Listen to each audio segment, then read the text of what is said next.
নমস্কার বন্ধুরা, দেবমিতার হেসেলে সবাইকে স্বাগত। আশা করি আপনারা সবাই ভালো আছেন।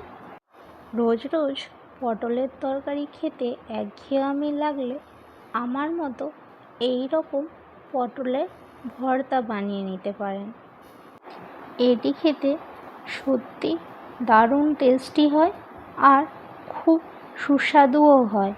মনে হবে এক থালা ভাত এটা দিয়েই খেয়ে ফেলি। আশা করছি আপনাদেরও এটা ভালো লাগবে। তাহলে কিভাবে বানিয়েছি চলুন দেখে নেওয়া যাক।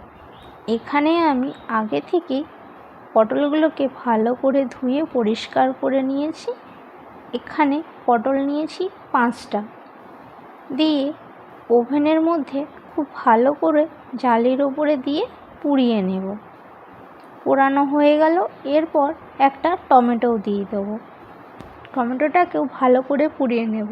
এরপর একটা শুকনো লঙ্কা, আপনারা যে যেরকম ঝাল খাবেন সেই বুঝে ঝালটা ইউজ করবেন।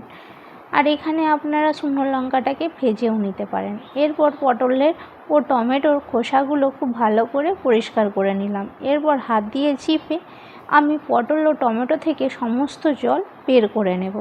নিয়ে একটা মিক্সির জারে সব শুদ্ধকে পেস্ট করে নেব। এরপর যে শুকনো লঙ্কাটাকে আমি পুড়িয়ে রেখেছিলাম অল্প লবণ দিয়ে ভালো করে গুঁড়ো গুঁড়ো করে নেব। ওভেনে কড়াই বসিয়ে দিলাম, 2 চামচের মতো সর্ষের তেল দিলাম। আর ভর্তা, যে কোনো ভর্তা সর্ষের তেল ছাড়া ভালো লাগে না খেতে। আর 1/2 চামচ কালো জিরে ফোড়নে দিলাম। একটা ছোট সাইজের পেঁয়াজ টুকরো করে রেখেছিলাম, দিয়ে হালকা নাড়াচাড়া করে 5-6টা রসুন থেতো করে রেখেছিলাম দিয়ে দিলাম। পেঁয়াজ ও রসুনটাকে একটু ভালো করে ভেজে নেব, যাতে রসুনের মধ্যে যে কাঁচা গন্ধটা থাকে সেটা চলে যায়। এরপর 1/2 চামচ হলুদ দিয়ে দিলাম। ভালো করে নাড়াচাড়া করে পেস্ট করে রাখা পটল ও টমেটোটা দিয়ে দেব, দিয়ে হালকা নাড়তে থাকবো। তারপর যে লঙ্কাটা আমি গুঁড়ো করে রেখেছিলাম সেটাও দিয়ে দেব, দিয়ে অল্প পরিমাণে লবণ দিয়ে দেবো।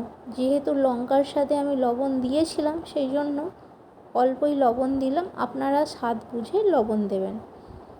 হালকা শুকনো শুকনো হয়ে আসলে তুলে নেব। দেখুন কড়া থেকে পুরো ছেড়ে দিয়েছে, তার মানে আমাদের ভর্তাটা রেডি। এইবার ওপর থেকে সর্ষের তেল দিয়ে দিলেই তৈরি আমাদের পটল ভর্তা। রেসিপিটি কেমন লাগলো অবশ্যই জানাবেন। আপনারা ভালো থাকবেন, সুস্থ থাকবেন। আমার ভিডিও যদি আপনাদের ভালো লেগে থাকে লাইক, কমেন্ট, শেয়ার ও সাবস্ক্রাইব করবেন আমার চ্যানেলটিকে। দেখা হচ্ছে নতুন একটি রেসিপিতে। আজকের জন্য ধন্যবাদ।